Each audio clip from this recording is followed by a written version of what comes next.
quiet strength that shows up when a woman stops explaining herself. Not because she's cold. Not because she's cruel. Because she has finally learned that protecting her peace does not require a public announcement. Wise women don't always confront. They don't always argue, always seek closure. Sometimes the bravest thing they do is leave silently, because wisdom teaches this truth early or late. Not everyone who has access to you deserves proximity to you. And not every relationship ends with a conversation. Some end with clarity. Wise women cut off people who repeatedly cross boundaries, and then act confused when consequences arrive. The people who hear your limits but treat them like suggestions. You explain once, maybe twice.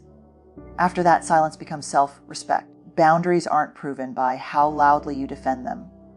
They're proven by what you stop tolerating. Quietly distance themselves from those who drain but never repair. The ones who come to you only to unload, never to listen, on your empathy but disappear when you need support. Wise women recognize that emotional labor without reciprocity is not kindness, it's self-abandonment. Step away from people who thrive on minimizing their feelings. Say, "You're too sensitive," "It wasn't that deep," or "You're overreacting." Wise women know that anyone who makes you doubt your emotional reality is not offering honesty, avoiding accountability. So instead of proving their pain is valid, they remove the audience. They also let go of those who compete instead of celebrate. Subtle comparisons that disguise jealousy. The discomfort when you grow. Wise women understand that love does not feel threatened by your expansion. Anyone who shrinks when you shine is showing you exactly how safe they are to keep close. And finally, they release people who refuse to grow. The ones committed to staying the same while expecting you to keep adjusting.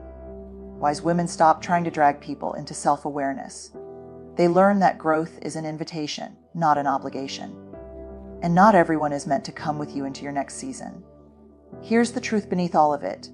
Wise women don't cut people off to punish them, people off to protect themselves. They choose peace over performance, alignment over attachment, self-trust over guilt.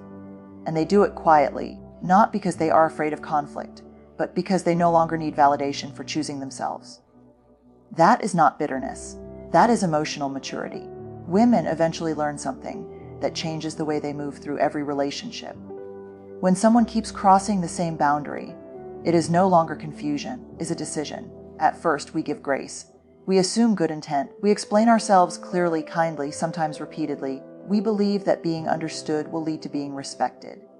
And that belief comes from a generous heart. But wisdom arrives when you notice the pattern. A misunderstanding happens once, maybe twice. After that, repetition becomes information. Someone hears your limit and still chooses their comfort over your well-being. They are communicating something very honest. They are saying, without words, boundary inconveniences them more than your pain matters. And wise women don't argue with information, they listen to it. There is a deep ache that comes with this realization, because it forces you to let go of the fantasy that if you just explain better, love will suddenly show up differently, to grieve the version of the relationship you hoped could exist. But grief is cleaner than self-betrayal, and wise women choose clean pain over chronic erosion, stop negotiating their nervous system. They stop translating discomfort into politeness. They stop teaching people how to treat them when those people have already demonstrated that they know, they just don't care enough to change. And instead of becoming louder, instead of becoming harsher, they become firmer.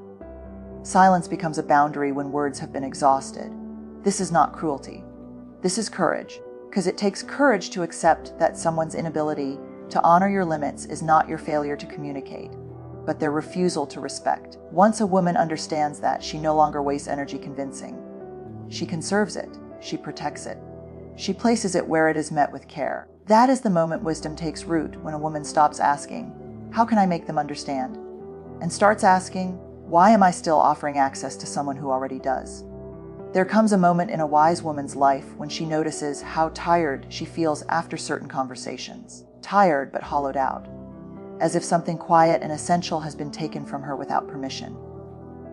At first, she calls it empathy. She tells herself she's just being understanding, supportive, patient. But over time, the pattern becomes impossible to ignore. She is always the container, never the comfort. She begins to see how some people show up only when they need relief.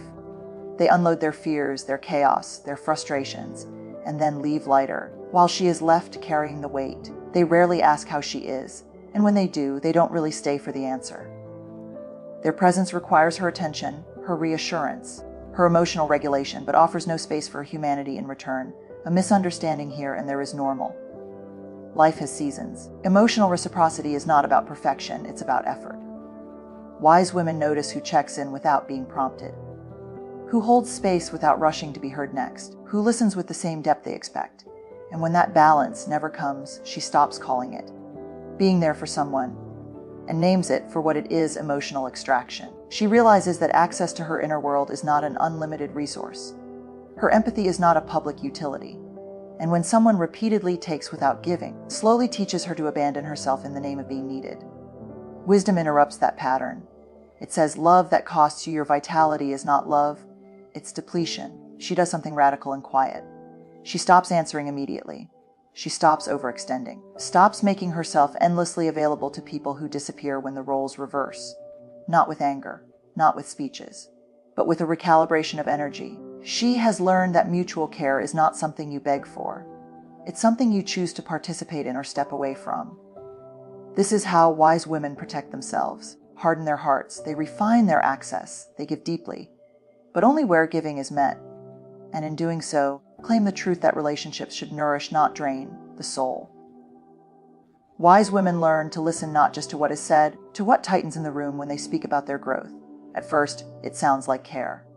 A cautious tone, a raised eyebrow, a warning dressed as wisdom, realistic. Don't get your hopes too high. I'm just worried about you. And for a while, she believes it. Because concern sounds loving, feels protective. Wise women, especially empathetic ones, want to believe they are being looked out for. But over time, a pattern emerges. Concern only shows up when she is expanding, when she's trying something new, when she's stepping into confidence, visibility, or possibility. Same people who claim to care fall strangely quiet during her struggles, yet suddenly very vocal when she begins to rise. And that inconsistency becomes impossible to ignore. Jealousy doesn't always announce itself with resentment. Often it hides behind caution. It masks itself as realism, practicality, just being honest. But wise women notice how this so-called concern subtly redirects them back towards safety, smallness, and familiarity to dim their excitement, to second-guess their momentum, to carry someone else's fear as if it were wisdom. They begin to understand that real care does not feel threatened by your becoming. True support does not need to slow you down to feel secure. When someone repeatedly frames your growth as a risk instead of a possibility, it reveals more about their inner limits than yours. So wise women do not confront every comment, not defend their dreams to those who are uncomfortable with their expansion. They simply create space. Distance becomes an act of clarity, not punishment. Proximity to quiet resentment can erode self-trust faster than open opposition. They choose environments where celebration is genuine, where concern comes with encouragement, and where love does not require them to stay smaller than they are becoming. And in doing so, they honor a powerful truth. Not everyone who worries about you is invested in your flourishing. Some are invested in your familiarity. Eventually notice the subtle ways they begin to disappear in certain relationships. It's rarely demanded outright. No one says, "Be less." Instead, shows up in pauses where they stop sharing, in jokes that land flat, in the quiet calculation of whether their truth will make someone uncomfortable. Little by little, themselves, their joy, their ambition, their honesty, just to keep the peace. At first, shrinking feels like compromise. It feels like maturity, harmony over ego.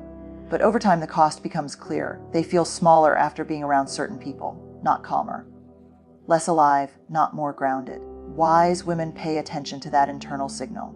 Because love that requires self-erasure is not connection, it's survival. Recognize how some relationships are built on an unspoken contract. You can belong here, but only if you don't outgrow us.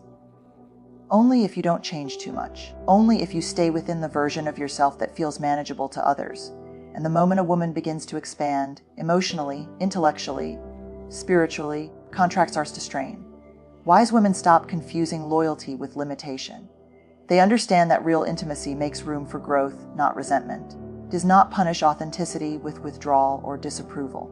When acceptance is conditional on being smaller, quieter, or less expressive, it is not acceptance at all. Not in anger, but in honesty. They stop contorting themselves to fit spaces that were never designed to hold their full self. They let go of relationships that ask them to dim their light to keep others comfortable. And that letting go is not a loss of connection. It is a return to integrity, because the truth is a woman should never have to trade her wholeness for belonging. And wise women choose wholeness every time, when it means walking alone for a while. Wise women reach a point where they understand that not every decision needs a defense. Early on, many of us are taught that being good means being explainable, that if we just communicate clearly enough, gently enough, long enough, we'll eventually understand and approve of our choices. So we over-explain, we rehearse. We justify, we carry guilt for protecting ourselves. Self-preservation requires permission, but wisdom softens that impulse. It teaches a woman that clarity does not come from volume, and truth does not need persuasion. When someone is committed to misunderstanding you, no explanation will ever be enough. And when someone benefits from your silence being broken into justifications, will keep asking for more, not because they need clarity, but because they want control. Silent self-protection is not avoidance. It is discernment, the quiet decision to stop offering emotional access to people who misuse it. Wise women learn that every explanation becomes an opening for debate, justification an invitation for negotiation, every apology a reason for someone else to step over the line again. So instead of defending their boundaries, body them, they stop announcing their exits. They stop explaining why something hurt. They stop proving their reasons are valid. Not because the reasons aren't real, because their nervous system deserves peace more than someone else deserves a story. They understand that guilt often shows up when old patterns are breaking. People who were comfortable with your availability begin to feel the absence of it. And here is the quiet power in that choice. When a woman stops explaining herself, she no longer needs agreement to feel grounded. She no longer measures her worth by how well she is understood. She lets her actions speak, not as punishment, but as alignment. Silent self-protection is choosing to close the door gently instead of slamming it, knowing that closure does not require an audience. Choosing rest over reaction, self-respect over self-betrayal. And it marks the moment a woman realizes that her peace is not something to be debated, something to be honored. Wise women come to a liberating and often painful realization: growth cannot be dragged out of another person. For a long time they try, they model. They offer insight with care and patience, believing that love means helping someone see what they cannot yet see. Effort comes from a sincere place, empathy, hope, and a deep desire for connection. But over time, they begin to notice how exhausting this role becomes, not because growth is hard, but because forcing it is impossible. They recognize the quiet arrogance hidden inside the belief that it is their responsibility to awaken someone else. Not arrogance born of ego, but of over-functioning, believing that if they just choose the right words, the right timing, the right amount of softness or firmness, something will finally click. Wisdom teaches them that awareness is not created by explanation, it is created by readiness. There is a grief that comes with this understanding. Letting go of the role of teacher-fixer, or guide, often means letting go of the relationship as it exists, releasing the fantasy that shared growth is inevitable. Wise women allow themselves to mourn that loss rather than chasing it endlessly, choose truth over hope that keeps them stuck. They stop confusing patience with self-sacrifice. They stop interpreting another person's stagnation as a personal failure. They see clearly that some people are invested in comfort, not change, in familiarity, not reflection, and no amount of love can replace the inner decision required to grow. Awareness cannot be outsourced, so wise women step back. They remove themselves from conversations that go in circles.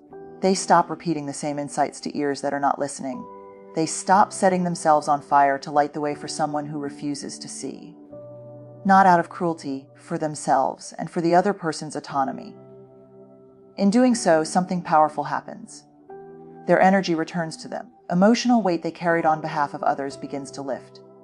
They redirect their care inward, toward relationships where curiosity exists, where accountability is welcomed, where growth is mutual rather than one-sided. They learn that walking away is sometimes the most honest feedback a person can receive, not as punishment, but as consequence, and they trust that if someone is meant to grow, life will teach them in ways no partner, friend, or explanation ever could. Wise women understand this deeply. Their job is not to drag others into awareness. Their job is to stay awake themselves, and this is where the wisdom settles into the bones. Wise women do not leave because they lack love. They leave because they have learned how to love without abandoning themselves. Stop chasing understanding from those who refuse to listen. They stop pouring into spaces that cannot hold them. They stop shrinking, explaining, fixing, rescuing, not because their hearts hardened, but because their self-trust finally softened enough to guide them home.